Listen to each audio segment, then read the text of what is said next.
All right. Good morning, good afternoon, and ladies and gentlemen, welcome back to The Caring Economy with me, Toby Usnik.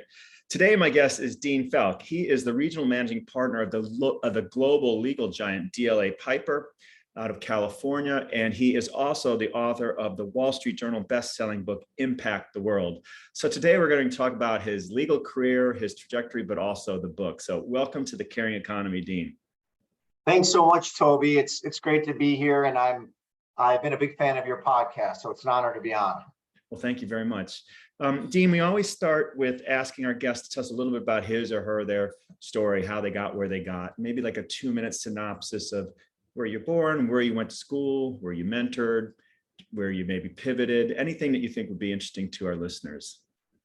Yeah, thank you for asking. Originally from the Midwest, I grew up in the Detroit suburbs, and had made my way into the Bay Area. Fell in love with the Bay Area after college. Did a couple of stints overseas. I went to graduate school in the United Kingdom, studied international relations, really fell in love with the idea of looking at different cultures, looking at their political systems and their economies.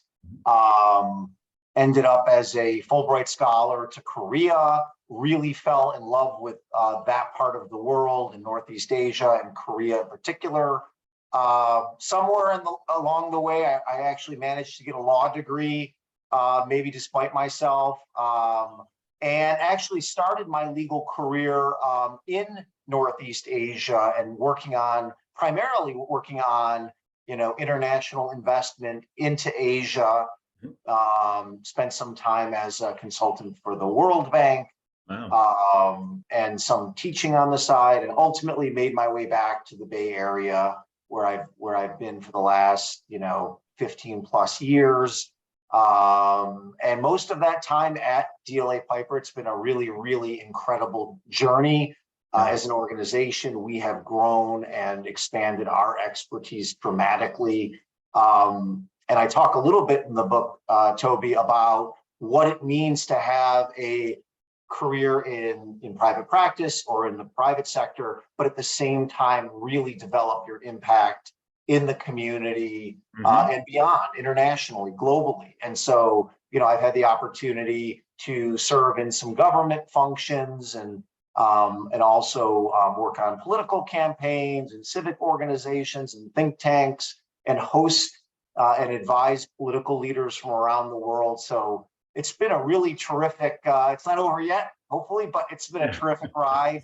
And thank you for mentioning the book, which came out in May. And we talk a little bit about what it means to be this new, what we call the citizen states person. So maybe have a chance to discuss that a little bit also. Yeah, absolutely. But first, let's go back. I'm intrigued. I didn't realize I spent some pretty formative years in the northwest suburbs of Detroit as well. Oh, you did? Okay. Whereabouts? Yeah, Birmingham. Birmingham, yes. Birmingham, Huntington Woods, Birmingham, and actually graduated high school in Southfield. Okay, and my brothers went to Groves High School, so you must have played. Okay, I graduated. I don't know if it's interesting for our listeners or viewers. I graduated from Southfield Lathrop High School, which unfortunately is since defunct, and hopefully not owing to my tenure at the school. But wonderful place to grow up, and yeah. And then I also had a Fulbright to Belgium, so I'm intrigued at that part of your terrific journey as well. Good to know. So you're practicing law, but your specialization in law, I guess, helped inform your book. Is that a fair statement, or how did these two things come to overlap? Yeah, I mean, and it's a lot of some of what we talk about in the book, and I say we because I have a co-author, Carrie Rich, who's just amazing, and she's the CEO of the Global Good Fund, and they train social entrepreneurs and leaders from around the world. And she's also in the process of raising her third social impact fund. So we're co-authors in the book. But yeah, I mean, so part of the idea is some of the citizen states people could have these days we're seeing a varied career where you may go from government to NGO to private sector in the course of a career, or vice any formulation, thereof.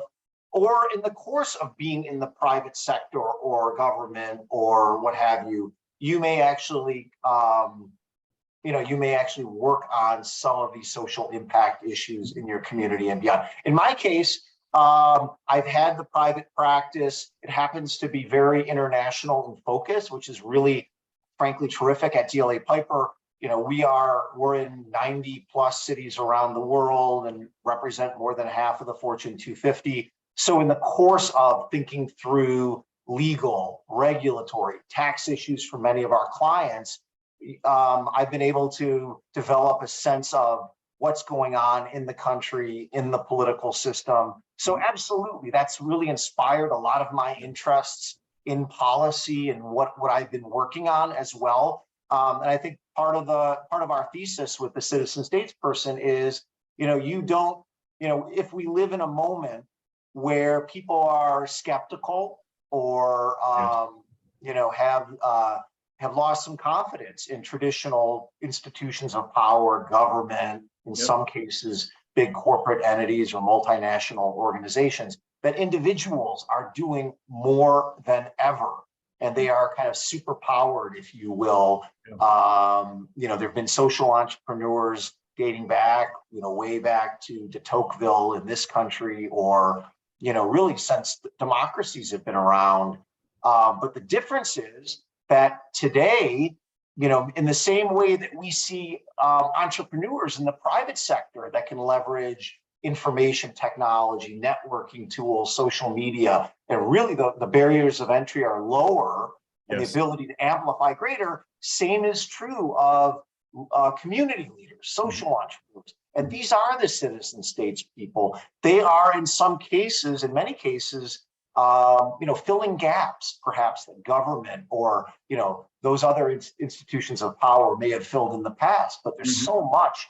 And so we've been so inspired by these leaders, and Carrie and I just thought, wow, we would love to get together and maybe profile 10 of them or a dozen of them from Africa, from Latin America, from the United States, talk about what they're doing, talk about what we think the traits are, and tell our own stories a little bit. And so appreciate the opportunity. Yeah, well, I would like you to, if you would, Dean, give us a couple examples. But first, can you tell us more maybe in terms of conceptually the buckets or the traits that you look for in the citizen salesperson? Are they homegrown? Are they skewing toward male, female? Are they elites? Are they wealthy? Are they, impoverished? Yeah. Where do they come from?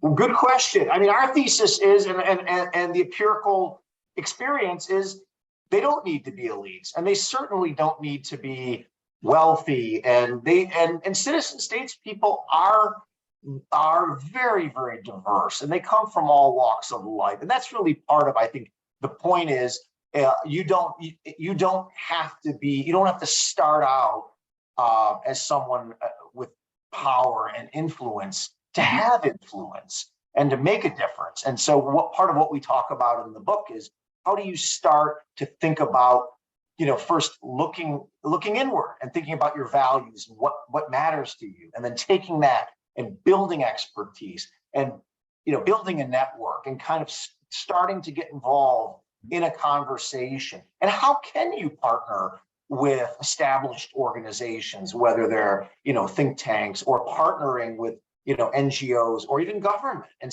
leveraging them to really make a difference. So citizen states people, they're men and they're women and they're young and they're old, and they come from all walks of life.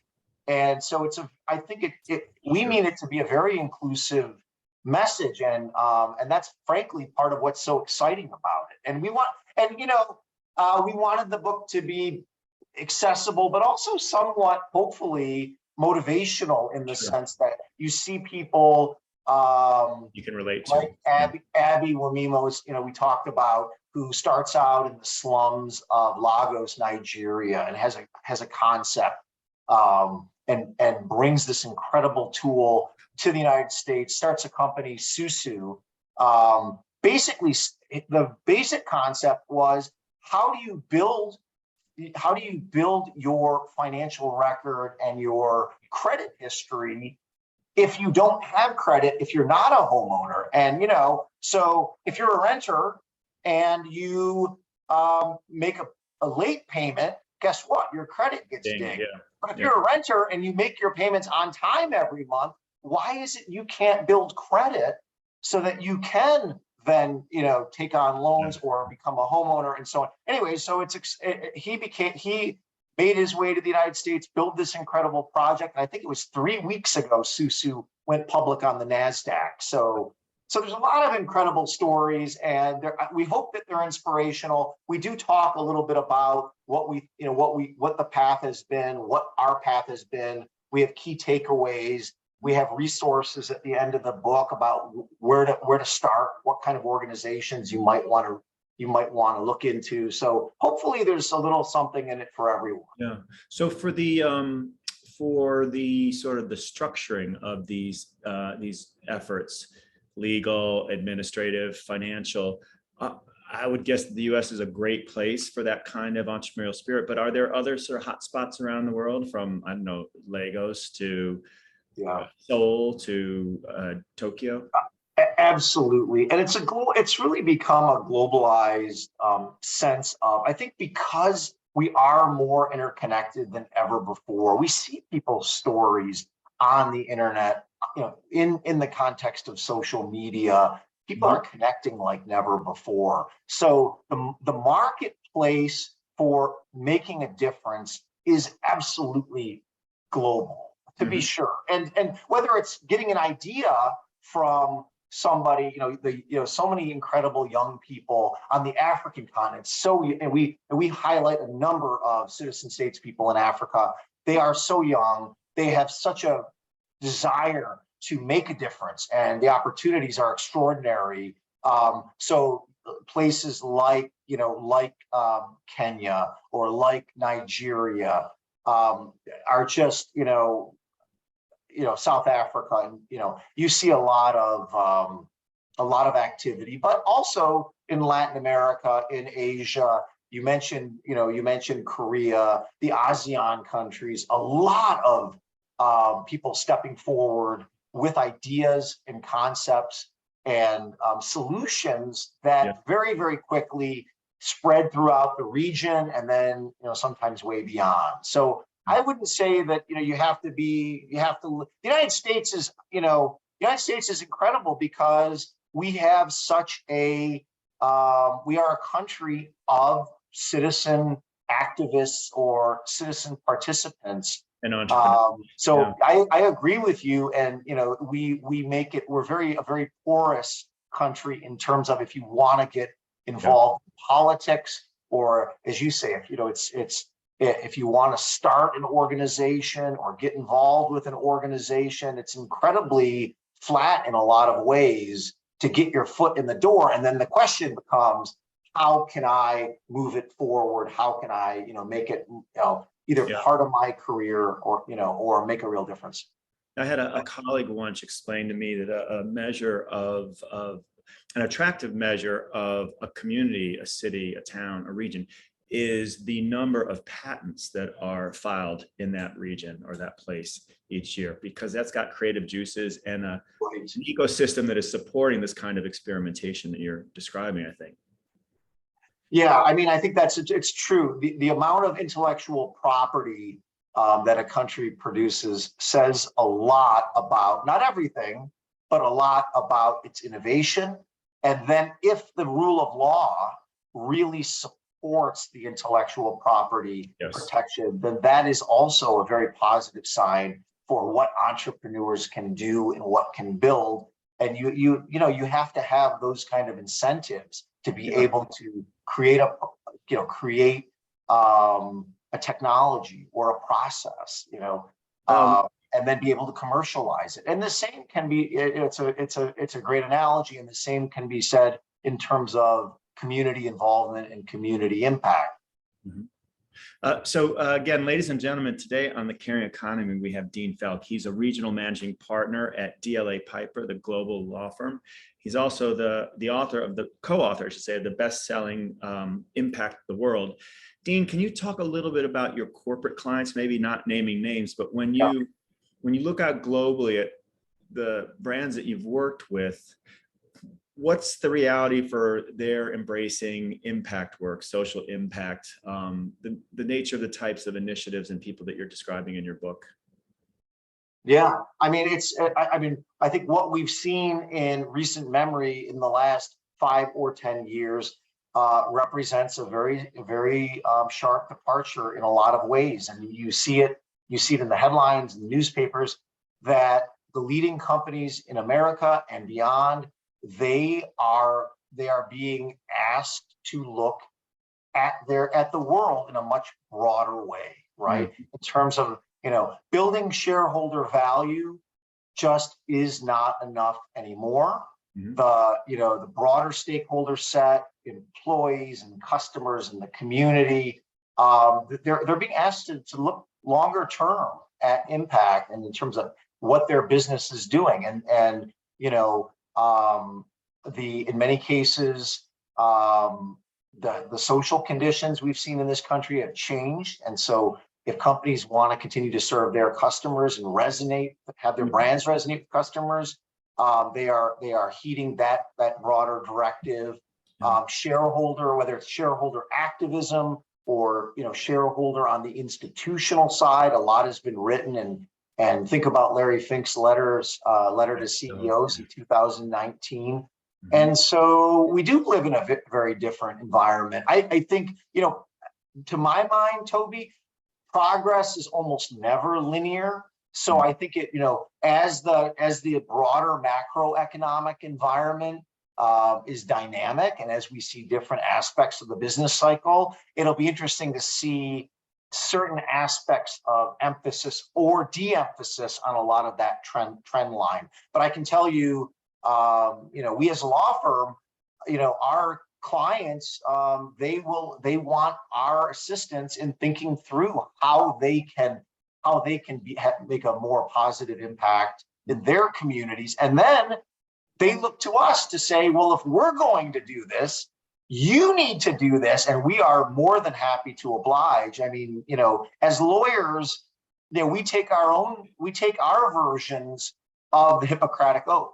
And so we are also committed to our communities. And, we're very, very proud of our community efforts at DLA Piper, our pro bono impact at the local, state, federal. We do international and global pro bono through our new perimeter projects. And so we want to be involved in a lot of these conversations. We want to get legal help to many of the neediest and most underrepresented. So, asking us to be more socially aware is just, frankly, is music to our ears. Now, since you're a managing partner for the Northwest California area, is it safe to say that a lot of your clients are tech clients? And yes, in Northern California, we are very, very tech heavy, and we have, we've been in Northern California for the better part of 4 decades as DLA, and then through our legacy firm. So we really say that we have Northern California DNA and tech DNA. But our clients range from, we've worked with venture capitalists and startup in the emerging growth community. So 2 women and a dog, all the way up through to some of the most iconic tech companies in America and beyond. So we think, which is great, because we're always pushing to be a more forward-looking and innovative organization. I'm a little biased in saying I think Northern California is one of the places that best helps us, pushes us to do that. So if you can name names, great, but if not, that's fine. But could you give us a sample, or an example rather, of, say, a client, tech or otherwise, that you've helped with legal work on a quote unquote social impact initiative, or a product or service that had that kind of ripple effect from it? Well, maybe I'll say that if you look around your room right now and see some products that you're using or services that that you may or may not take advantage of, then you will see many of our clients. And we partner with them on, they actually want to do pro bono work on a particular area, whether it's helping refugees from the war in Ukraine or working on climate change issues, right? So we're the only law firm that's the official legal counsel to the COP climate talks, right? So we are able to partner with clients. They want to, many of our clients have growing, very, very sophisticated legal teams, but that doesn't mean that they necessarily have the bandwidth to do all of the kind of pro bono community service that they want to do. So I think we and other law firms are well situated in many cases to do that. And we love to work side by side. It's a great way to see clients in another context, to further develop relationships. And you feel good about, you want to be part of something bigger. And, big tech and technology, they've transformed our day-to-day lives in so many ways. But the other side of it is that, the fast changing society is very, very disruptive. And so they have a lot of tech companies absolutely have their work cut out for them in terms of demonstrating to their customers and to the public, continually demonstrating that they are responsible stakeholders, that they're thoughtful, and that they do have, that they have our best interests at heart. So it's an ongoing, you'll see of course, from the headlines, congressional testimony. So, partnering with law firms, other organizations to do things in the community is really, I think, is part and parcel of that ongoing dialogue. So, Dean, if someone wants to be in touch with you with your two different hats, DLA Piper and then co-author of World, how does one find you for the legal stuff, and how does one find you for the book? Well, it's really not hard to find me, truth be told, because if you Google my name, I'm the only one, in this solar system, and you can Google me, and you can, my firm, I have a public profile at the law firm, and you can send me an email. We also have a separate landing page for the book, which is impacttheworldthebook.com or citizenstatesperson.com. Either one will send you our way. You can shoot me a note. I'm very, I'm not that hard to find. Good. But thank you for asking, Toby. Sure. And are you on Twitter? I'm not on Twitter. Do you recommend it? I haven't. I do. Yeah. I work with journalists and media. So if you're working with media, we'd have a whole nother conversation about Elon Musk and Twitter. I'd love to hear more about that. So ESG, environment, social governance, huge growth area for investment, for business. Obviously, you work heavily in that area with your legal work. Can you talk a little bit about some of the trends, perhaps, that you're seeing around ESG in the legal community? Is it responsive to the market, or are you leading things, or what do you have to say? Yeah, I mean, this is a growth area for law firms, and certainly for our firm. And I was actually just speaking on a panel in South Korea a few weeks ago to hear some of the views from legal scholars from around the world as to there's a focus, the environmental side. I mean, need I say, if you have a business anywhere, it's impacted by environmental issues, right? That are manifold, and that goes without saying. So, companies are looking at how they can be more responsible, how they can reduce their carbon footprint, how they can, help mitigate climate change. There's all sorts of, interesting work going on in the climate space, and alongside of efforts in terms of climate and energy transition. I should say energy transition. So that is really a big area. On the social side, it's so broad. I would, of course, put diversity and inclusion squarely into that bucket. And I can tell you that we as a firm have worked incredibly hard to reflect our client base, reflect our communities, Big law has a way to go. We do, but we are absolutely committed to, being as inclusive and as diverse as possible. And clients demand it. They absolutely demand it. And so if you want to be successful in the business, you have to do it. They will, you will be asked, chapter and verse in terms of, the projects that you're working on, the most important projects for clients, how diverse is the team? What does it look like? What do the most senior attorneys on this look like? So it can't just be lip service or anything like that. Yeah. So what about the recruitment aspect of it? Are you just recruiting at top flight law schools? Are you doing anything at HBCUs or non-traditional pools for sourcing talent? Yeah, we have really expanded our look at in terms of the law schools that we visit, that we recruit from. We have a number of diversity related programs and fellowships and internships. Mm-hmm. So this is really an area of focus for many firms, and it's just a critical area. So we're working hard at it.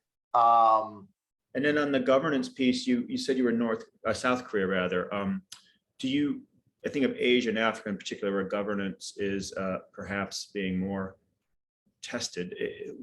What about the governance area, the G and the ESG? What are you seeing there?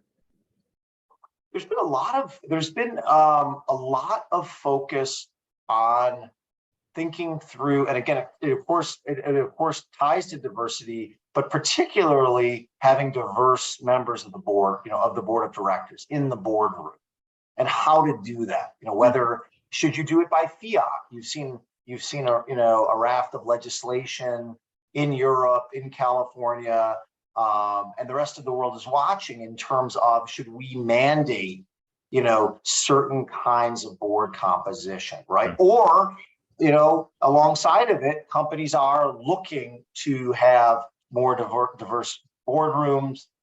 Again, this is an area, depending on if you look at the numbers in some of these Asian countries, if you look at the numbers for a lot of European countries, you don't see a lot of diversity in the boardroom. Yeah. So this is an area that I think is evolving very, very quickly. It isn't moving as quickly as many of us would like, but the discussions are very, very robust. We want to get beyond discussion into real change.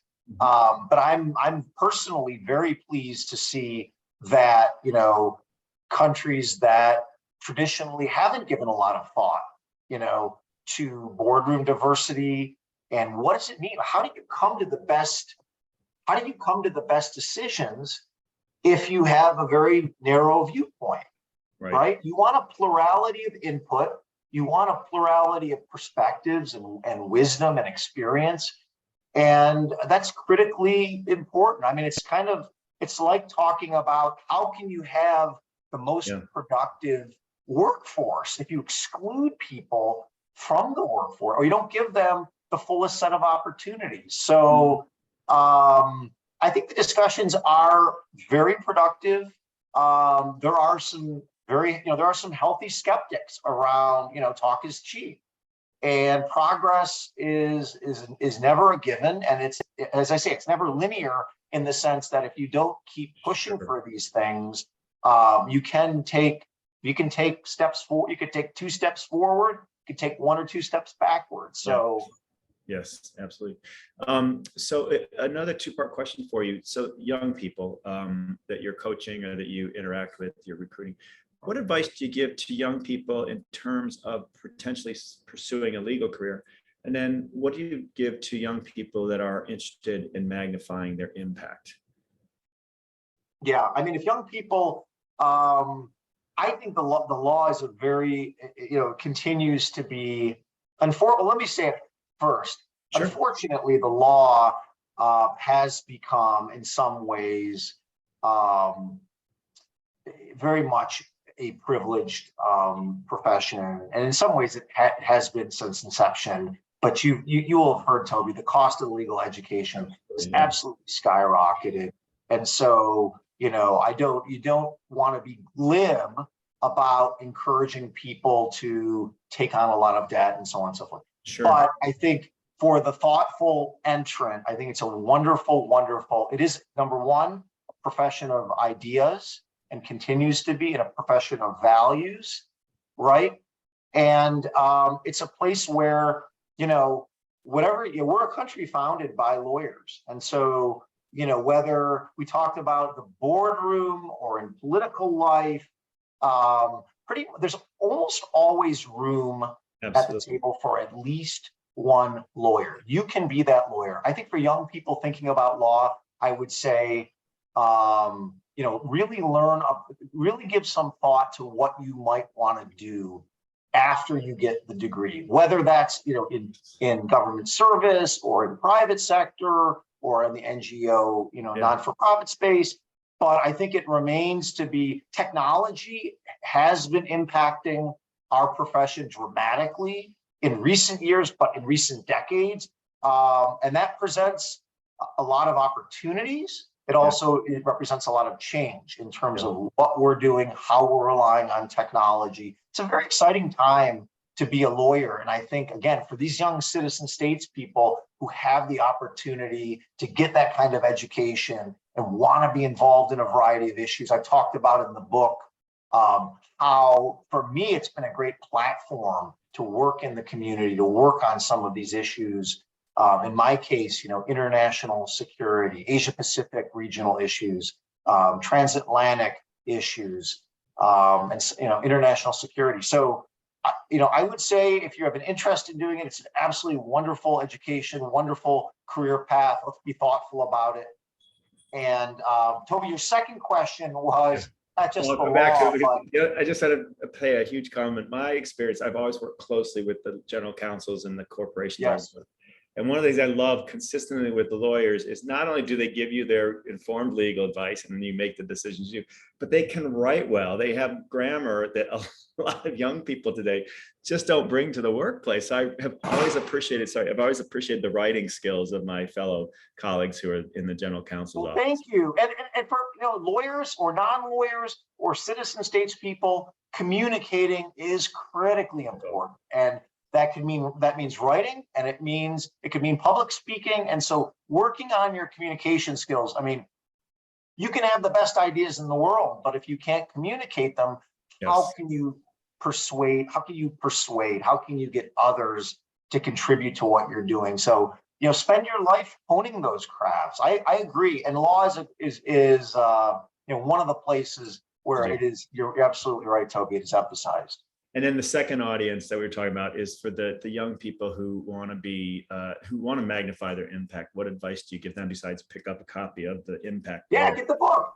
Want to magnify your impact. Yeah, I would say, think about, first of all, you can be part of the conversation. It doesn't matter, where you're from or where you're sitting, you can contribute. And so that's the first thing.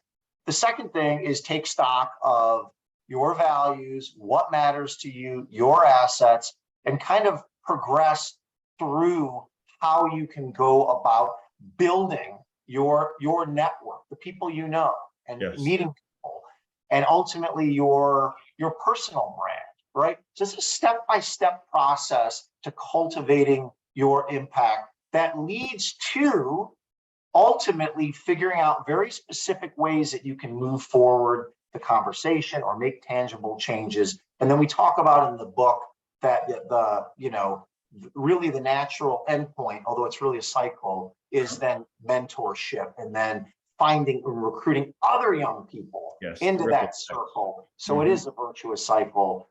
And so, I would say commit to yourself that you're going to do it.